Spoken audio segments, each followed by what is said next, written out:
Buenos días, buenas tardes, y buenas noches. Bonjour, bonsoir, good morning, good afternoon, good evening, and good night, wherever you may be. Jay Slater case on this Monday, August 10th, and a lot to get through today. A lot to get through. Subsequently, maybe later today, maybe tomorrow, I want to dip into the idea that Masca or that road through Masca was closed on the Saturday before Jay Slater's body was found. I want to do that because I've seen something and I had a few words from man on the ground in Tenerife, Noah, that convinces me that didn't happen. And if that didn't happen, then the guy from the water sports company that told us, why he thinks Jay Slater's body was found on the Saturday is wrong. But I'll get to that in a subsequent video, just letting you know what's coming up. Well, we can start this one with a quick AG update. I didn't do a Sunday roast, not planning on a delayed Sunday roast, so the AG get a week off. Next weekend is a holiday weekend here in Spain and in France, I believe. So I might do a double Sunday roast as a holiday celebration. Maybe we'll see how that goes.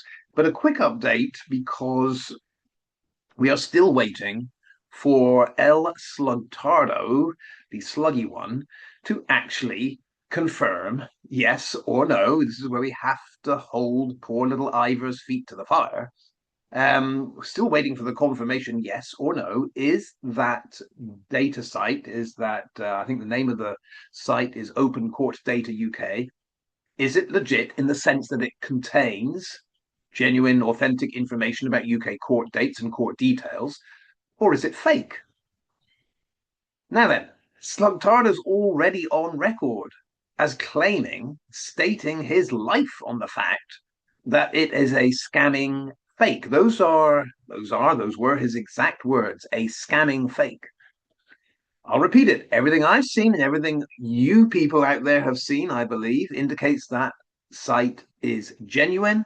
AI confirms it. We've got the likes of AG stalwart Laurie and others that are saying, yeah, there are a few oddities about that site, but it looks like the information contained therein is good stuff.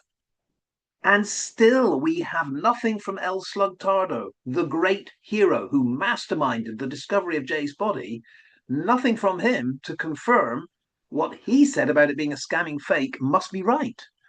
Total silence. And this is a great example of how, when the AG, especially El Slugtardo, Chris the Pumpkinhead, and the rest of them, when they fall silent, when they cannot address a very key question. Has your judgment, Slugtardo, been right about this site? Yes or no? When they just ignore the question, I think we know they have been covering up stuff and ignoring stuff and refusing to talk about stuff from day one. It seems to be part of their personality. It is just the character flaw they have. So, as I said, yet more nonsense flowing from Luggy's brain. I mean, his most recent post, something that he claims Jason Rose has put out there. But if you look at Luggy's post, and I urge you to do it, go to the Lord Lugworm channel. You can see on the one hand, he's posting about someone called Peprose, Peprose, Peprose. And then in another mention, he's talking about someone called Penrose. And I said, how can it be, even with the standards of retardation that may exist in the educational system of West Wales? I don't know. How do we explain this cretinous confusion between the letter P, Peprose, and N, Penrose? But what is even more absurd is that we have some of the AG supporters that are backing Slugtardo on this. They too cannot distinguish between a P and an N. Just look very carefully what's posted and you will see. Part of what's posted refers to a name, Peprose. Part of it refers to a name, Penrose. You can't just confuse N and P and pretend it's the same person. And yet, here is the Hall of Shame connected with Sluggy's post. We have Pope Chris I agreeing that P and N must be the same letter. Basil convinced that P and N must be the same letter. Gobshite, of course, convinced P and N must be the same letter. No surprise there. Jugglers, Ian Juggles, yeah, Mr. Grundy himself, Jugglers, convinced that P and N is the same letter. And someone with the handle Tragedy Trolls convinced that P and N is the same letter. They've all commented under that post and assumed and taken that post to be genuine. I would ask that list of Shane to go back to look and see where you see Rose and see where you see Penrose and tell me if it has to be the same person. I do like having a little bit of fun with the accident group dullards. Now, the meat and drink of this one, we're going back to Brad. And the reason I decided to focus on Brad and his interview was because I said in the last video, the Jay Slater case, in many regards, is a rarity, if not unique, in that the narrative tells us this was an accident, an accidental death, all was accidental. And yet at the same time, those very dear, close friends that were with Jay in his final hours before that horrendous accident, they have almost nothing to say, pretty much zero to say on what they knew about Jay's final hours. It is just most bizarre that this accidental death has his dear friends saying, I don't want to say anything. It is just bizarre. Brandon's the extreme example. If we look at Brandon first of all, he didn't even put an RIP or no condolences, nothing. I mean, that is extreme silence.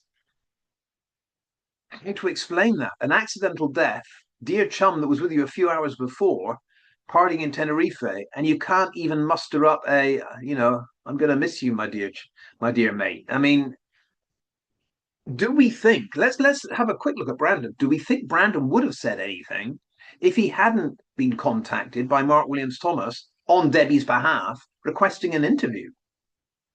That voice to me that sounds much older than Brandon. I mean, is that Brandon or is it someone else? But anyway, the point is, I believe if Brandon had not been contacted by Mark Williams Thomas for an interview, he wouldn't have volunteered. If just Debbie had said maybe you should give an interview to someone, I think Brandon would have said no. He had to be pressurized to doing this, and his only other words spoken in relation to this case was the Guardia Civil interview that happened by phone. And again, it's pretty hard to turn down Spanish police requests for an interview, given Brandon effectively, it seems to live in Spain. It doesn't serve your cause if you say, no, I'm not going to agree to being interviewed by Spanish police. But by the way, I would like to, return to Spain as frequently as I want to. So my point is with Brandon, he said the minimum. And what he did say, I think he only said because he felt compelled to. Then we have Lucy, verbal diarrhea for 3 days. Then she shut up, buggered off, and didn't have anything to say, and still hasn't had anything to say. That makes no sense either. 3 days of verbal diarrhea, and then you've got nothing more to say for the rest of your life about Dear Jay's death and the background to it. And then chosen background of the day, this guy, Brad, who, again, had nothing to say, nothing at all to say, day after day, right at the beginning, and then prodded into doing this interview with the ever softball question asking Isla. And I just wanted to look at what Brad did say in other regards, because he also said something on Facebook we need to examine. But let's start at the beginning. Now, this picture is taken from a Sun article, the Sun article, and I will put the link in the description of the video because I urge you, it's got a timeline there. It's got a link to the video of the interview. It's got a lot in there. So believe me, after you've seen this video, click on this one in the link and listen to it again. And actually, maybe we should turn to the Facebook post first of all, because the Sun mentions it, and the Sun had Brad's Facebook post word for word out there. And on Facebook, Brad said, "Don't know why I've to jump on here to explain myself to the Facebook world, but if any of you believe me, his best mate, has anything to do with him going missing, you're honestly not all there. So all of us that believe Brad did have something to do with Jay going missing, and when we say something to do with it, it doesn't mean he's necessarily involved in, the killing of Jay Slater. It doesn't mean that. It just means that he knows stuff in the background that he should have come forward with immediately, and he shouldn't have covered anything up. To me, that is part of, you know, being involved, is when you don't reveal everything you knew. That, I think, Brad, is why we suspect you are involved. But look at the first sentence again. Don't know why I have to jump on here to explain myself to the Facebook world. I think the point is, Brad, you don't have to jump on anywhere to explain yourself. If this were just an accident, you would be more than willing to explain anything, everything, in as much detail as the world wanted to know. Why, Brad, if this were all an accident, would you feel that you don't have to jump in anywhere to have your say? I don't understand why you think that someone is making you jump anywhere. I repeat, Brad, if this were all an accident, there's no jumping in anywhere that's needed. You just say exactly what you know about the whole situation, the background to everything. You tell the whole world, I'm happy to give 101 different interviews because no one's hiding anything here. We're all innocent. So ask away, whether it be Facebook world, whether it be any world. Why would there be any jumping in or not jumping in, Brad? So don't know why I have to jump on here. You don't, to explain myself. But innocent people volunteer. They don't have to jump anywhere. And he says, yeah, his best mate. His best mate. That's an interesting one. His best mate. His best mate. Such good mates that on that final night, even though apparently they were booked to stay in the same place together, they went their separate ways. Yeah. Best mates, Brad. Best mates in Papagayos. You didn't seem to be spending much time with Jay there. Best mates. Jay got kicked out of Papagayos, we're told. What did you do? You stayed in there. I mean, does a best mate just hang around, bopping around to him, with himself, with his not so good mates, hour after hour, and do nothing about finding his best mate? It doesn't seem like best mates to me. Yeah. How about this? Brad continues with his Facebook post. I've known Jay most of my life. Go to all these raves and whatnot together. Okay, I didn't know that. So there's a history of Brad and Jay going to raves together. Now, obviously, they weren't abroad because we've been told this was Jay's first time abroad without his family. So where are these raves, plural? This sequence of raves that Jay and Brad went to, all in the UK, but where and when? They're not that old. Did they start going when they were 15 or something? I've known Jay most of my life. Go to all these raves and whatnot together. And whatnot together. What is whatnot? I kind of know what a rave is. But if we have the raves and the whatnots, so they go to raves together, got that? Brad, what are the whatnots? If it's not a rave, what else do you go with Jay? What did you go with Jay to do? What were your whatnot moments together? And this was our first lads' holiday with him. Well, our first lads' holiday with him. Our would be Brad plus someone else. But I've got a feeling people from up north are going to say we say our first lads' holiday when we mean my first lads' holiday. Our first lads' holiday is fine if it means Jay and Brad together. But he says our first lads' holiday with him. So to me, our first lads' holiday with him means our is Brad and someone else. Brandon, maybe. But there we go. It goes on. It's all rather fascinating. Even though Brad said very little, what he did say was very, very interesting. And I want to point this out as someone that has spent a fair chunk of time in interview situations. You learn that people often say a lot of stuff without knowing they've said a lot of stuff and without meaning to say a lot of stuff.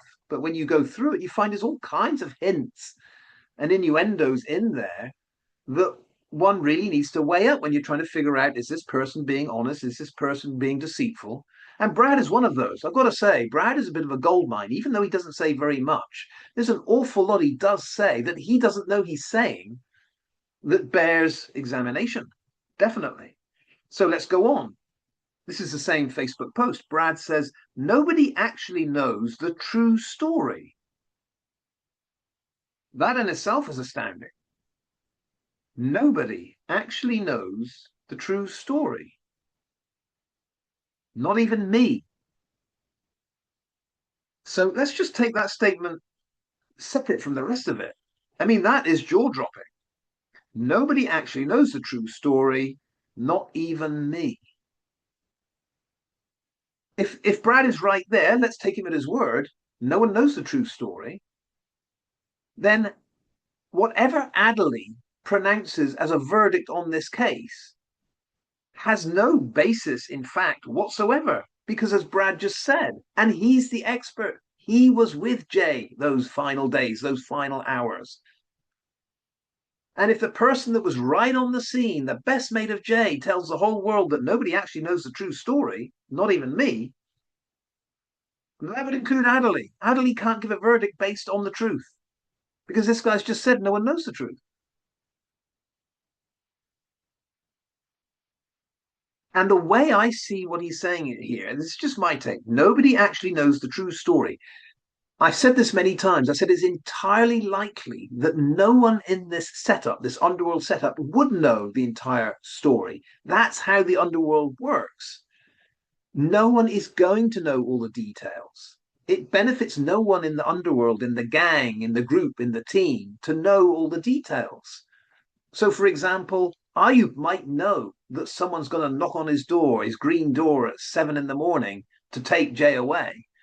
But Ayub's not going to know who that is or what the point of taking Jay away is. Yeah, Jay came alive and left alive. It doesn't serve whoever's pulling all the strings here and making decisions. It doesn't serve them to let the whole team know exactly what's going on. I've always said this. I said, for example, Ayub's job, he was probably instructed by whoever was handling, what should we do with Jay? Ayub was probably told your job is to get him up to your Airbnb in Masca. You drive him up there, whatever way, whether it's voluntarily or not, you get him up to Masca. And, for example, at 7 p.m., someone will arrive and take Jay away. That's it. So, in that sense, no one else knows beyond whoever is pulling the strings here what the hell is going on. They know what didn't happen to Jay, that he went wandering up a hill and fell off a ledge and died. They know that. But as Brad said, nobody actually knows the true story. If I can embellish a little bit, what I think Brad is thinking here is nobody actually knows the true, complete story. Not even me. If we just slip in the word complete, I know we shouldn't doctor statements, but if we, for the sake of argument, just add it, it makes things a lot clearer. Because I think Lucy would say the same, Brandon would say the same, I would say the same, Rocky would say the same. They'd all say the same. Nobody actually knows the true, complete story, not even me. And then he goes on, because there isn't a factual story that has come out. It's worth pausing over every word of this. This is what Brad wrote on Facebook, because there isn't a factual story that has come out. And there isn't a factual, so I'm now surmising here. There isn't a factual story that has come out because, as he said, nobody knows all these facts. But he goes on, he says, just a load of shite. Yeah, just a load of shite. That's all that's come out. That has been said by different people. That's all we've got. Brad's basically saying, no one knows the whole story. The facts are hidden. They ain't going to come out. We're just going to get a load of shite said by different people. But because no one knows the whole truth, you're not going to get a factual story. You're not going to get this mystery is going to be a mystery. You're not going to get to it, are you? You're not going to get to the heart of it. I think that's what he's saying. Nobody actually knows the true story. And then he concludes, anyway, won't be saying much more. Just thought I'd get that out there. Something like that. Yeah. Not going to say any more about it. That's a great shame because you would have thought, as Jay's best friend, you would be chomping at the bit to tell everyone every little insight that you might have, especially as this apparently was a terrible accident. Um, I want to go back now to another thing that Brad said in the interview, and that is, and it might have been one of the outtakes of the interview. I can't remember because there is that longer 15-minute thing that was put out there of bits that didn't appear in the ITV report. I can't remember if it's in that one or if it's in this actual interview.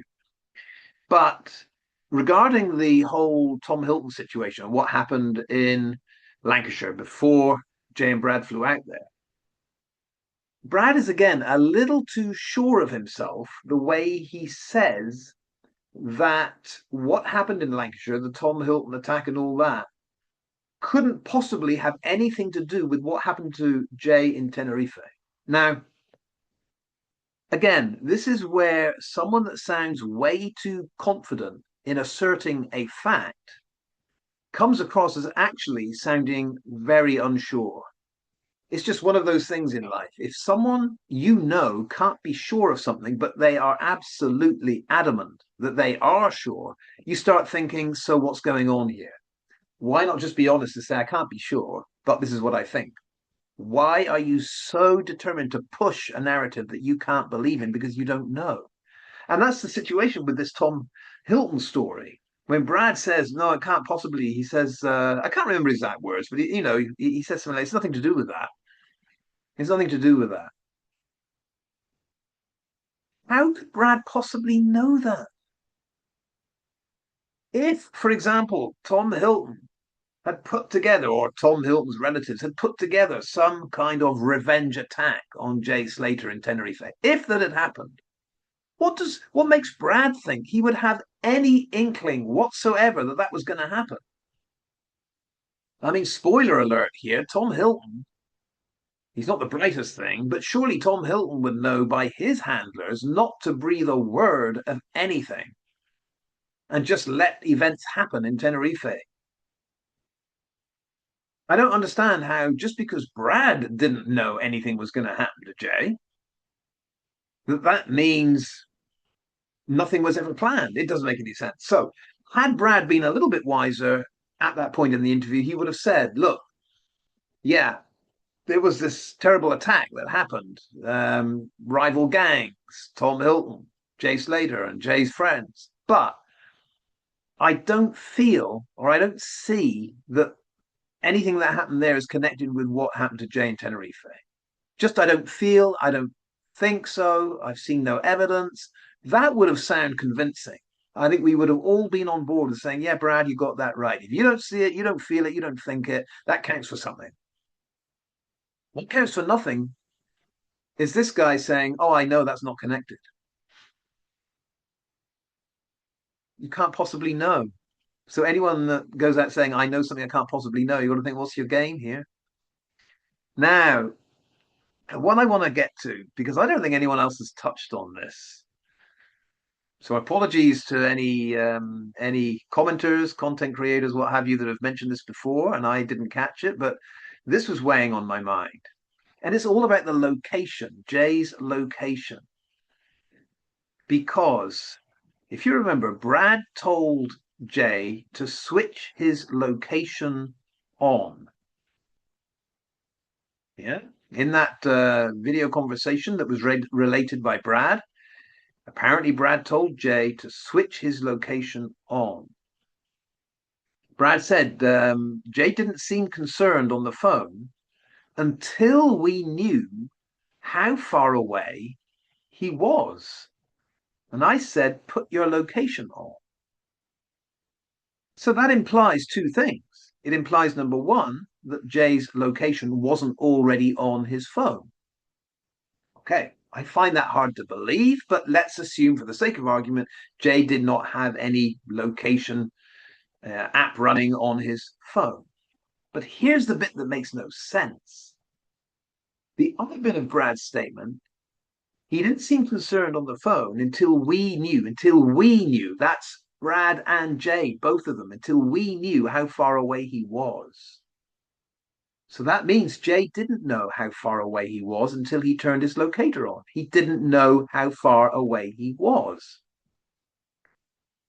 But the whole accident group argument has been the reason Jay walked up that hill was because he was following the route of Apple Maps that said instead of going downhill towards Santiago del Teide, the shortest walking route is to go uphill, cut up past the Mirador, cut up over that footpath that goes up to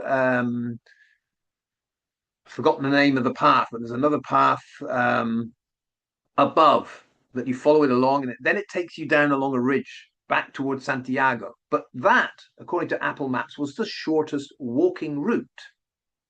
That's what the AG told us. That's what we've been told. That Jay was doing something totally logical. Yeah. That going uphill away from Santiago was, in fact, the shortest walking route to get to Santiago because Apple Maps said so. But that would mean that when Jay has looked at his walking route back using Apple Maps, he has already seen how far away he is. I don't believe Jay's looking at an Apple Maps that has his route traced out, and the Apple Maps doesn't say estimated walking time 14 hours. I haven't used Apple Maps, I use Google, but every time you pull up a map and you put in the directions, it'll give you the driving time and the walking time. It's there. You can't fail to see it. That's the whole point of bringing up the map that tells you where to walk to and how long it'll take. So logically, if Brad is telling the truth here and Brad is right, that he and Jay didn't know how far away Jay was when they were talking on that video call, that means Jay never did pull up an Apple map or any map to find out how long a walk it was and where he was.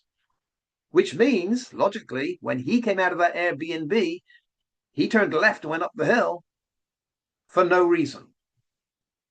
It wasn't because he'd seen Apple Maps. It wasn't because he'd seen anything that said walking distance 14 hours away. He knew nothing. Otherwise, if he knew something about where he was and the distance away from Los Cristianos, he would have said to Brad, well, I've already seen the map. I know where I am, roughly. I'm trying to follow this path. It's what happened or what didn't happen in this conversation with Brad that's most alarming. There's no mention of the battery running low. You see, normal conversation doesn't matter what's floating around in your head substance wise. Normal conversation isn't I'll call you back, normal conversation is shite, I'm on 1%, I don't know if I can call you back, I gotta go. Yeah, but the other call after Brad's, Jenkins sees on 1% and he says, I'll call you back. I don't know anyone on this planet on 1% that thinks they're going to call anyone back on 1%. It ain't going to happen. And this is where this whole conversation makes absolutely no sense because it didn't happen. It couldn't have happened this way. It's not a normal human conversation. It doesn't matter how old these people are. You don't say that. I'll call you back. Oh, I'm on 1%. Maybe I won't call you back. But this location thing, yeah. So if what Brad said is right, that Jay didn't know where he was or how far away he was, he couldn't have walked up that hill following some kind of route to get back to Los Cristianos. It was a total random decision. Why? Why come out of your Airbnb, ask about a taxi, ask about a bus at a bus stop that isn't being served by a bus, and then randomly deciding to walk and just hope it might be in the right direction on an island where your phone doesn't even have a map of? It makes no sense. And it makes no sense because it didn't happen. We don't know what happened, but it didn't happen that way. And then you get to this going down a tiny little drop, going down there. That's what Brad said. Yeah, he was going down a tiny little drop, going down there. Yeah. And we get back to the path thing. Brad said he would have walked back up again on that path. How does Brad know about this path? All he got was a mini video shot of Jay's feet, maybe going down, scrambling down. Brad knew he went off the road by hearing stones. You don't know anyone's going down off a road by hearing stones. They could be going up. If you remember, Isla actually tried to show us how difficult it is to scramble up. I remember her trying to show ITV viewers that, when you scramble up here, it's kind of difficult. You keep slipping and you're not getting very far. But what was Isla Isa trying to show us there? That Jay could have tried to scramble up? Didn't Isla Isa get the message? He didn't scramble up anywhere. The whole narrative, Isla Isa, is that Jay went down, down into the ravine, down, down, down. But this whole, yeah, you could hear by the stones he was going down. Oh, the stones could have been him scrambling up. We don't know that, Brad. Now, if Brad saw in the video that Jay's feet were going down a slope, well, all very well. But I don't know many people on a video call. You've got your phone in one hand, you're talking to your friend in the video call. As you're going down the slope, you suddenly turn the phone down to show that your feet are going downhill and not up. I don't think it's that clear. For someone who's got so many things wrong in what he said to the world, for him to suddenly become 100% sure that the second or so of Snapchat vid that he saw of feet going down, you're absolutely sure it's down. Absolutely sure. Yeah, down to that path you don't know about. It is all manufactured, is my conclusion. He did a good job. He had 10 days to learn his script, more or less. He's got the accomplice here. Isla Isa has, well prepared him for what's coming up. He did a good job. He sounded, for all his faults, he sounded like he was relating something that could have happened. But when you actually examine what he said, I don't think anyone sane in this world will conclude that this is what happened. Especially that location thing. Oh my God, you're 14 hours walk away. Jay should have said, well, of course I know I'm 14 hours walk away. I found that out when I left the Airbnb, didn't I? I know what I'm doing. I'm not going to wander around here aimlessly. It's a bloody big island, just hoping I walk back in the right direction, you stupid, whatever. Of course I know I'm 14 hours walk away. I know exactly what I'm doing. Things that never happened in a conversation that would have happened normally.